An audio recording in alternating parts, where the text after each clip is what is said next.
After you've arrived at the checkout at Coles and you're preparing to pay $3.50 for your iceberg lettuce, which is only basically a lot of water with some green stuff on it, it's slightly annoying to be asked, would you like to donate $2 to charity, sir? What do you say? Coles has just lifted its profits by 17% to $643 million and made record profits all through the pandemic. Do you say Coles is lifting its profits above the rate of inflation and we're all paying for it, and now you want us to donate $2? No, you don't say that. You say to the nice checkout person, not today, thank you, and you move on. That's what we're on today. High prices and high returns. Australia as a paradise for foreign investors. The RBA is out today and all eyes are on inflation and interest rates. But inflation and interest rates are largely a global thing. We have a structural problem in Australia too. We're one of the most profitable countries in the world for foreign financial types, and that means we pay more for things. Stephen Mayne, the veteran journalist, was out last week on Michael West Media website reporting about the gutting of the share market by foreign takeover merchants. $100 billion worth of companies have vanished from the share market in recent years, mostly swallowed by foreign takeover predators. Blackmores is the latest household name to go. It follows companies like Afterpay, Sydney Airport. There's 163 companies which were once worth or capitalised at more than $1 billion on the ASX, but are now no longer there, whether this be from takeover or collapse. Stephen May goes on to the reasons: the rise of super funds buying assets and taking them private. Sydney Airport springs to mind. There's a prevalence too of private equity funds, mostly offshore financial players, descending on Australian equities. Why are they doing it? Because Australia is a paradise for foreign investors. The prices are high and the industries are concentrated. These two are connected, the high prices and the share market rout.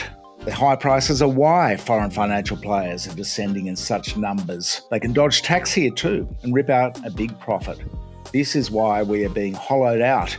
But it seems our authorities are happy to let foreign corporate predators take Australian companies to tax havens like the Cayman Islands. Our high energy prices are no accident either. This sector is completely dominated by multinational companies, mostly Asian multinational companies who are profiteering at our expense. Australia is the land of duopolies, oligopolies and monopolies. Almost all of our toll roads are operated by Transurban, which is a monopoly over monopolies. We have duopolies in supermarkets with Coles and Woolies, and airlines with Qantas and Virgin, paper and packaging with Pratt and Amcor. We've got a cartel, an oligopoly in gas, an oligopoly in banks also, and a duopoly in casinos. And these are the main ones, but by no means all of them.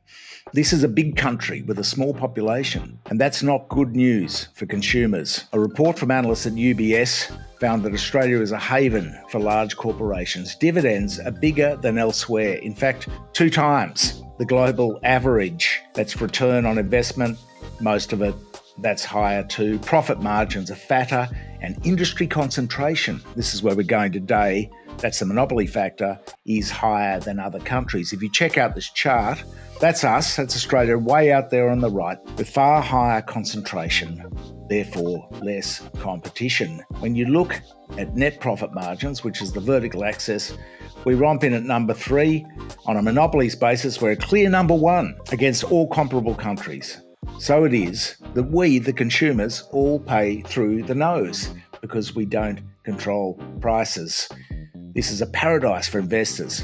If you look at the next chart, there's Australia in the blue. The nips just keep on getting bigger. Dividends, huge in Australia. Now, if you like this video, please share it. Hit the bell button below. Hit subscribe. We won't pester you too much with emails. And comment and like also below. Thank you very much for your support.